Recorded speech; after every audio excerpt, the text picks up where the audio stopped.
আলহামদুলিল্লাহি ওয়াসসালাতু ওয়াসসালামু আলা সাইয়্যিদিল মুরসালিন।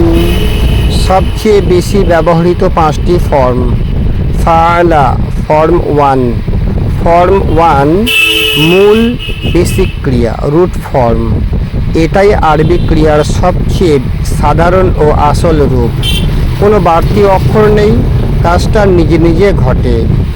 যেমন দাখলা সে ঢুকেছে, নাজালা সে নেমেছে, অর্থ নিজে করা কাজ। কোরআন থেকে ফর্ম 1 এর 5টি সহজ উদাহরণ। খলাকাল ইনসানা তিনি মানুষ সৃষ্টি করেছেন। জাআলা যুলুমাতি ওয়ান নূর তিনি অন্ধকার ও আলো সৃষ্টি করেছেন। দাখালুল জান্নাহ তারা জান্নাতে প্রবেশ করেছে। খসিরাল্লাযীনা কাযযাবু যারা অস্বীকার করেছে তারা ক্ষতিগ্রস্ত হয়েছে। ওয়া আখির দাওয়ানা আনিল হামদুলিল্লাহি রাব্বিল আলামিন।